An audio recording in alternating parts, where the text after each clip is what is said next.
The Palmer family thrived in the Alaskan way of life, comprising oldest brother Chris, middle brother Charles, Chucky, youngest brother Michael, and sister Hannah, raised together in Wasilla, Alaska, a town gaining recent fame as the residence of former Alaska Governor and vice presidential candidate Sarah Palin. The three brothers and their sister shared a bond forged through typical Alaskan pursuits like hiking, fishing, hunting, and snowmobiling.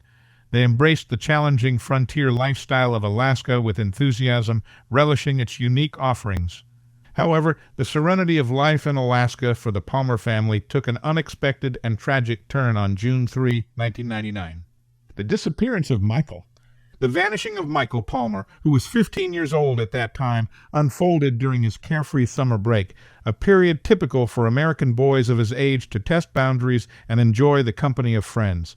After a night spent at a friend's house, Michael and his crew snuck out to various parties, indulging in some drinking without reaching a level that impaired their ability to navigate on bicycles. The evening included typical teenage pursuits such as socializing, reminiscing with friends, and attempting to make connections with girls.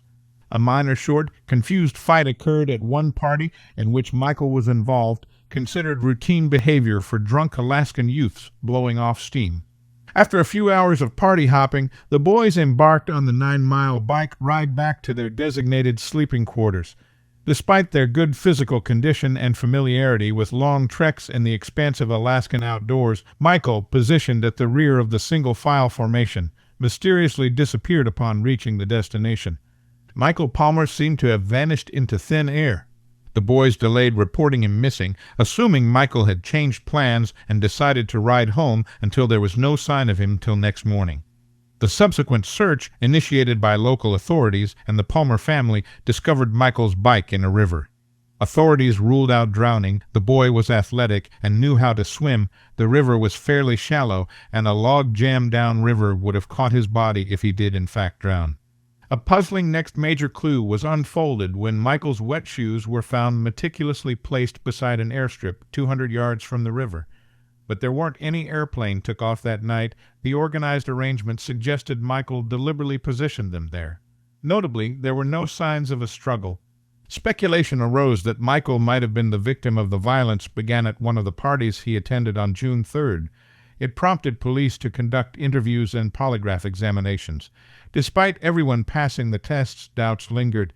It's important to highlight that individuals frequently manage to deceive polygraph exams, but those who succeed are typically seasoned adults with a history of criminal activity, not high school boys involved in a simple fistfight. Additionally, considering the tendency of teenagers to disclose secrets, it seems unlikely that one of Michael's classmates, if involved in his disappearance, could have kept silent until now.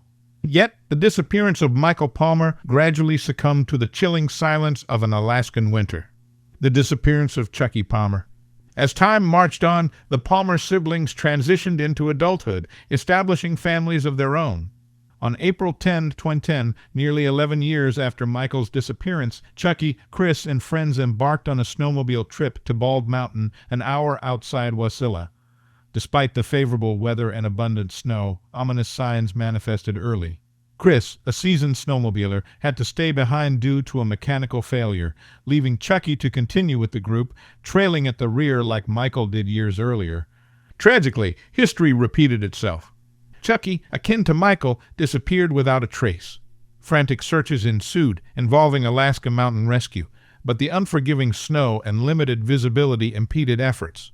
Chucky's snowmobile was discovered off the main path in a drift devoid of footprints, adding an eerie dimension to the case, despite the heavy snowfall on Bald Mountain. Post-melting, the search yielded no body or additional clues, leaving the Palmer family and the world bewildered. The chances of two brothers vanishing under suspicious circumstances within the same family appeared astronomically slim. Chris encapsulated the family's ordeal succinctly, expressing disbelief at facing such adversity again. The Palmer brothers' mysterious disappearances, an enigma that may never be unraveled.